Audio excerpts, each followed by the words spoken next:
Let me tell you a little bit about my guest today.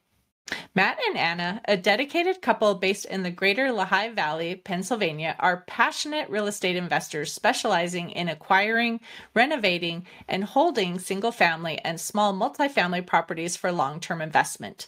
Their remarkable journey involves managing this venture while raising 3 children under the age of 3. Matt's professional background is a chemical engineer with over 12 years of experience, including leadership roles at a major chemical company, provides valuable insights into managing complex projects and teams. He expanded his knowledge by earning a master's in international management as a Fulbright scholar at IE Business School in Madrid, Spain in 2013. Since 2014, Matt and Anna have been actively involved in purchasing and managing rental properties with a primary focus on Allentown, Pennsylvania. And you can learn from their ability to balance multiple responsibilities, leverage diverse skills and experiences, and successfully build a real estate investment portfolio alongside their family life, emphasizing the importance of effective time management, diverse skills, and a passion for your chosen venture. So, Matthew, welcome to the show. Thank you so much, Candy. I'm excited to be here. Welcome to Biz Help for You, the show that saves you the expensive learning curve by providing advice from industry experts in every facet of the entrepreneurial journey. Too many small businesses collapse. According to the U.S. Census Bureau, 20% fail within their first year, and less than 35% make it to their 10th anniversary. The goal of this podcast is to change that statistic. So if you're interested in learning more to be a successful entrepreneur, tune in today. So I'm looking forward to this topic and sharing the information that we're going to discuss. But before we get into that, I would love for you just to share your story of how you became an entrepreneur. Absolutely. So I graduated from chemical engineering school in 2010, and that was the depths of the great financial crisis. So it was difficult to get employment at that time. And I was positioned in a large chemical company in a career development program. And unfortunately, there weren't many roles. There were, I think, 100 applicants and or interns for that year. And I think only 5 of us got employed. And so but there weren't many roles available for the 5 of us. And so I was put into an IT role. And I was chemical engineer trained. And so I was basically building computers and servers, or attempting to. And I did terrible at it. I was awful. There were no systems. There were no processes. It was sink or swim, and I sunk. And my boss at the time told me I was the worst employee the company ever had, and I should be fired. And so I realized pretty quickly I had $50,000 of debt for student loans, and I needed to buy a car out of school. And I became fearful. How am I going to pay for these loans? How am I going to make all this work? And I realized very early on that I needed to rely on someone else besides an employer, just one customer's opinion of me. And I learned that I wanted to write my own future and not rely on a corporate structure to dictate what I could or couldn't do. So that's when I learned about entrepreneurship. That's why I went to business school. And that's when I learned how to be a business person and entrepreneur during my Fulbright scholarship. And then in 2014, I started buying houses. And I double-hatted for about 8.5 years. And about a year ago, I became a full-time real estate investor. And that's my story in a nutshell. Well, it sounds like the employer that you had wasn't a very good leader and able to identify skills and put someone in the right place, right? To say that you're the most, the terrible employee that they've had and you should be fired. That's just, you needed to have a different position. But that's for another topic, right? But I'm so thankful that he told me that, because right. it hurt at the time, but I realized it stung, but I realized that I had a lot of drive and passion inside of me. And I realized that I wasn't going to let this one guy get me down. And I should call him. I still have his number. I should give him a call and say thank you, because he changed the trajectory of my life, even though he was a terrible manager. Well, that's so true. So many people have gone into business because of something that looked like a negative, but when you look back now, you're like, oh, I can see why that was actually a positive in my life. And I can see, that it definitely put me somewhere what I wouldn't have been otherwise, so thank you for sharing that story too. I think it helps encourage, people who are listening to, who often think I couldn't do that, or it would be scary to step out and, yes, I'm not doing what I really want to be doing, but it's safe, right? right? So I appreciate you sharing that. But I would love for you first, we're going to talk about like financial management and things like that today too. And I would love for you just to talk about, in your opinion, first of all, what are some of those key financial metrics that you believe business owners really should be paying attention to? They should be understanding them and how they can use them to grow their business. Absolutely. So one of the metrics that I'm tracking very closely is our cash flow. And we're always looking at, because I buy houses, and so we need to put down a down payment, and then we have to pay for renovations, and only after we pay for those things can we get a reimbursement from the lender. So money's going out, and so I need to manage, well, how much do we have? Where's it going? And when's it coming back? So the timing of that cash flow is very important. So that's what I'm looking at. And then I'm looking at the return on investment. And I'm saying, well, if I outlay this much capital, how much is coming back and how soon, and what's my return? And then looking at the full life cycle of a real estate deal, I'm looking at my IRR, I'm looking at my return on equity. But more recently, because I've started building a team and I'm now paying payroll and all these different things, I'm mostly focused on where's the cash? Is it going out? And when's it coming back? And what's that cycle? How do I reduce that cycle of the cash cycle, the cash conversion cycle? So I'm looking at all those things. Before, it was just, what's my return? Because I didn't have the overhead. But now that I have the overhead and I'm doing flips at scale, it's where's the money? That's what I'm always looking at now. So. Well, and so many people don't understand the difference between cash flow and profit. I actually created like a handout to give away. It's financial lingo basically to explain, because I've had so many people come to me that say, well, it doesn't make sense. It says I have profit, but I don't have cash in the bank. Like, right. I don't really understand why those are different too. So I think it really is important for people to pay attention to that cash flow too and understand what's happening. So do you have any insights that you've learned about managing that cash flow and understanding how it relates to profit? Yeah, I'd say that things take a lot longer and are a lot more complex than you think. So if I say, well, I think I can have the cash come back in 4 months, maybe I should assume 7. Right. And things are a lot more complicated. So, okay, I can have someone onboarded and trained and producing in 3 months. Maybe I should assume 6. Right. So it's the tendency of the entrepreneur to think about the downside, maybe in abstract terms, but assume that the best will happen to them.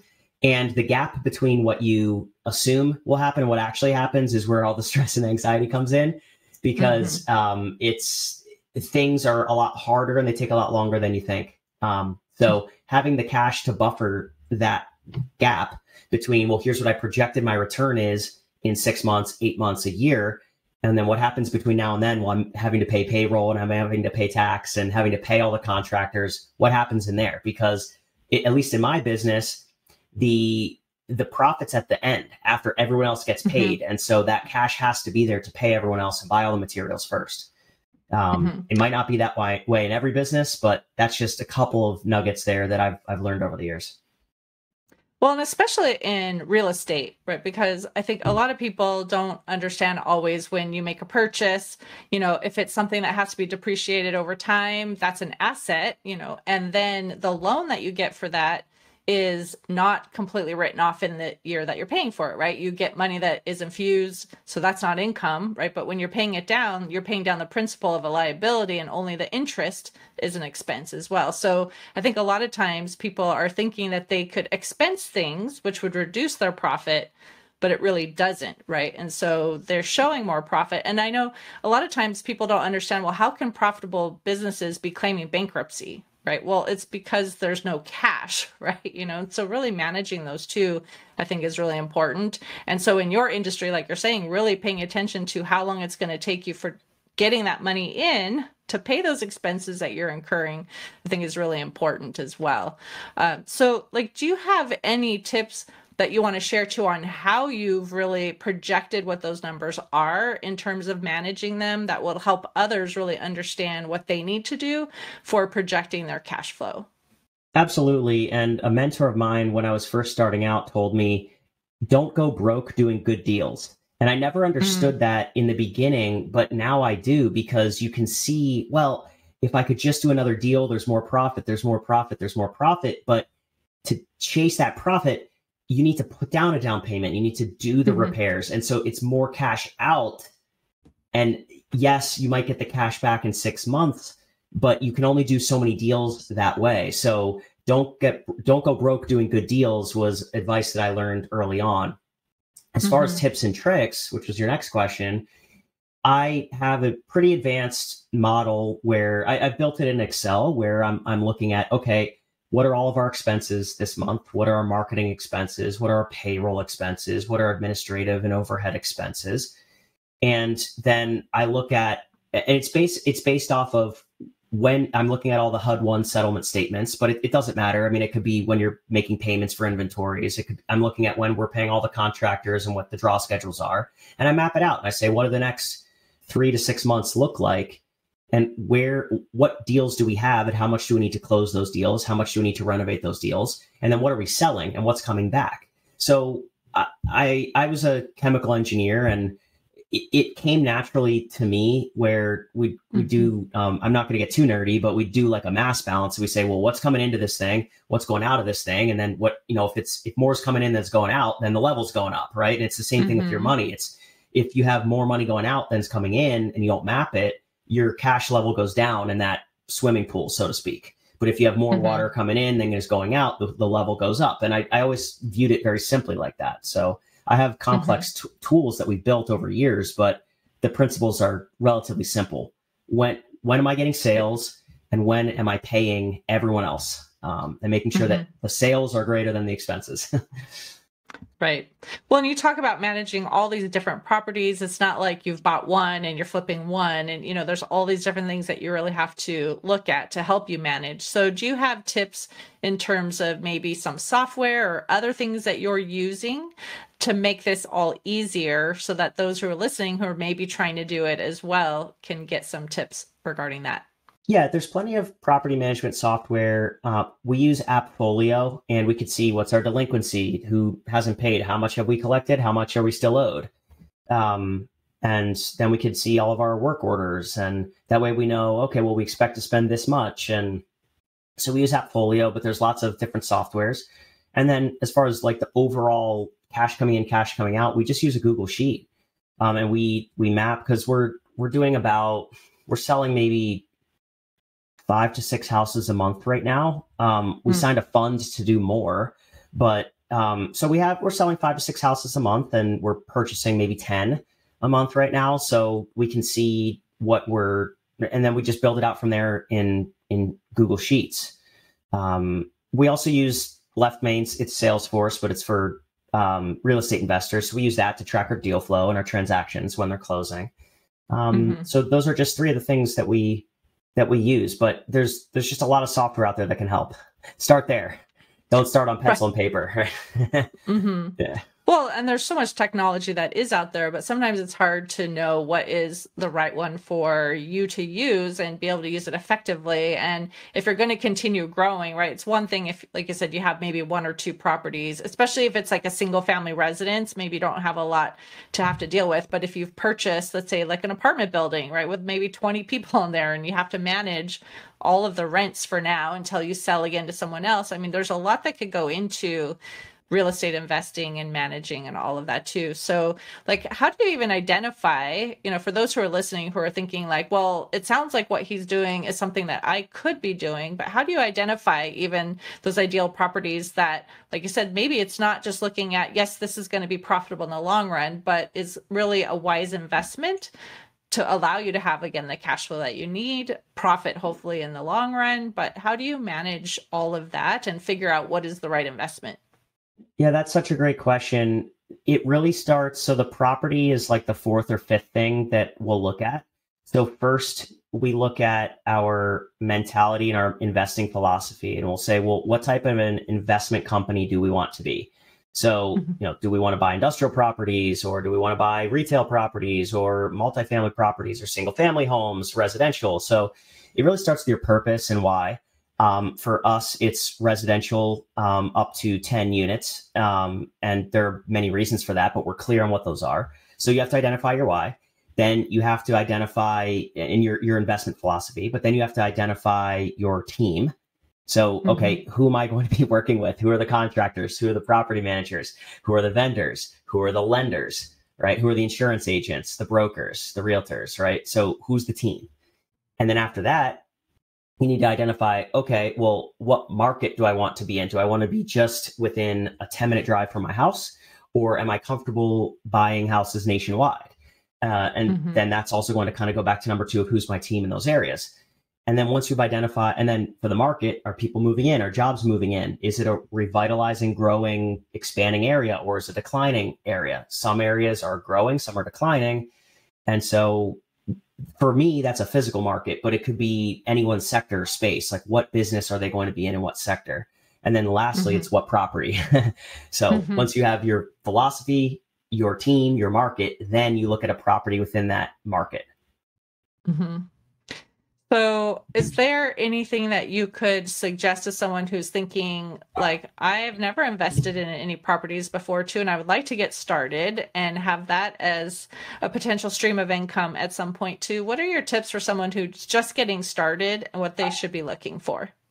Yeah, absolutely. I mean, I think it really depends on what they want to do, but my general tips are get educated. So learn about financial education, learn about wealth, learn about money, and it really starts with your own personal budget. Because if you can't manage your personal money, good luck providing housing for a resident and providing repairs for them, right? So, and managing a mortgage payment, insurance payments, tax payments. So get educated, get good at personal finance, get good credit, because unless if you're going to buy an asset in cash, you need a loan. So, and I do this all pro bono in my local community through the real estate lab. We teach these skills and to just give away real estate entrepreneurship and knowledge. And so after you get credit, you learn about your wealth mindset and you learn budgeting. Only then should you really start looking at properties, but you really have to start with your personal financial situation first. That's great advice as well, too, because yes, if you can't really do well on the personal side, it's not going to change on the business side either. But coming back, we were talking about cash flow and things earlier too, and really monitoring that. So it's one thing to just know that the money is coming in and what's going out as well, and making sure you have more in than out, or you have reserves, right? But I would love to actually go to that and talk about the cash reserves too. And what have you found for yourself is where you would like to have those reserves, like how many weeks or months, do you want to have? So if something happens, again, unexpected, what should someone be planning for to make sure they have enough cash and they don't get themselves into trouble? Absolutely. And that's something I look at literally every day. So I maintain 6 months of cash reserves and what I mean by reserves is, okay, what are all of my payments? Like if everyone stopped paying rent tomorrow, how much oxygen do I have? And so I maintain 6 months of oxygen. Could it be more? Yes. But that's the minimum standard that I have. So, and that's just sitting in different banks, and it's typically the lenders that have the mortgages. And then everything above that 6 months, that's the investment capital. So, and then there's different lines of credit and other ways that you can hedge risk where, okay, if I needed access to credit because everything blew up at once and half the tenants stopped paying, I could draw down those lines. And I also have signed an investment fund. It's actually a debt fund that after 10 years of doing this, I made a relationship with a private lender, and he's just giving me 100% finance and financing all the repairs. So these days I don't need to come out 20% of pocket and then pay for all the renovations, then ask a lender to reimburse. So different things like that. Now, everyone's not going to have that ability up front, but it's just another tool that I found: lines of credit, access to other capital, in addition to the cash that sits in the banks to mitigate that risk. So on this topic, is there something else regarding either the finance or the investment side of things that maybe I didn't know to ask you that you would like to share with the listeners to give them some other insights into this area? I think that it can't be understated how important the cash management aspect is. And it comes with clean books. It comes with clean understanding of timing, because there's nothing more difficult than waiting 6, 9, 12 months to understand your financial picture and then having a project to, oh, well, did I make money or did I lose money? You've been working this hard for 6, 9, 12 months, not having a clear picture month over month is, and then a budget looking into the future is, you're doing yourself a disservice if you're operating that way, because the whole purpose of the business is to make a return. So you need to understand what that is. You need to be crystal clear on your numbers, because if you're not making the right decisions, and you might be losing money and not realizing it. So you want to know now. If I have a red flag this month or this week, I need to know now so I can fix it, not waiting 6, 9, 12 months to find that out. Right.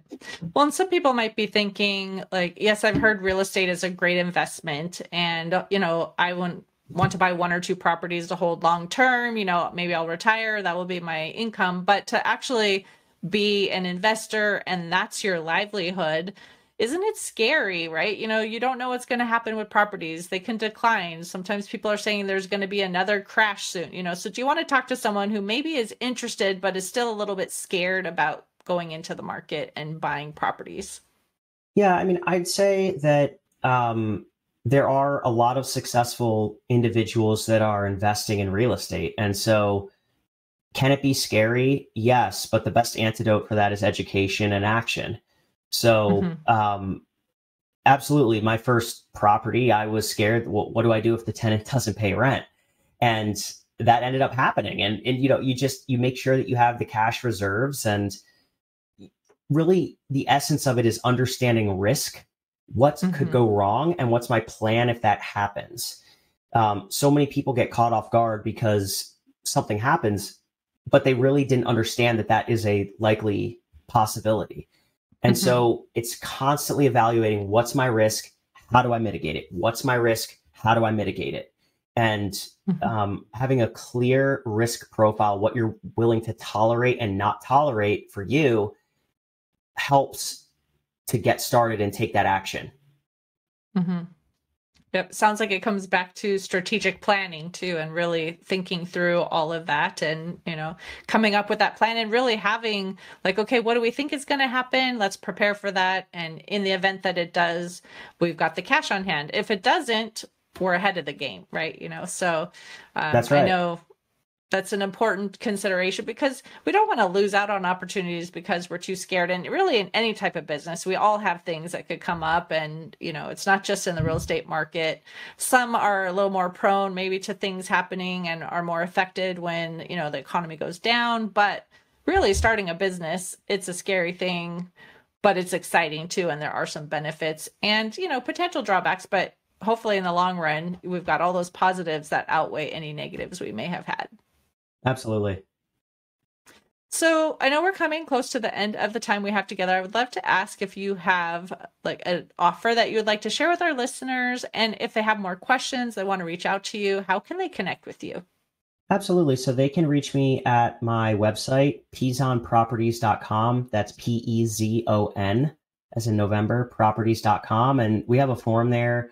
If you want to fill that out, we can connect on real estate investing, on social media, all of our social media channels. So I'm happy to talk with anyone about real estate investing. Perfect. Well, thank you so much, Matthew, for being a guest on my show and talking on this topic. I really appreciate it, and I enjoyed our discussion. Thank you so much for having me. And to the listener, if you enjoyed today's topic and you want to hear additional information, you can find access to exclusive content in the show notes. Thank you for tuning in today. Would you please share this episode with those you know and leave a review on your favorite platform? And if you find our show informative, would you consider being a financial sponsor to help me continue my mission to educate business owners? A link is located in the episode description, and no amount is too small. I'd really appreciate your support. If you are interested in connecting with our guest and receiving the offer they had to share, a link to our resource page is in the show notes. Finally, if you have any bookkeeping or payroll needs, reach out to us at 310-534-5577 or contact@abandp.com. My team and I are eager to assist you. Until next time, have a great day. thank you for listening to Biz Help for You. Please join your host, Candy Messer, again next time. Have a terrific day.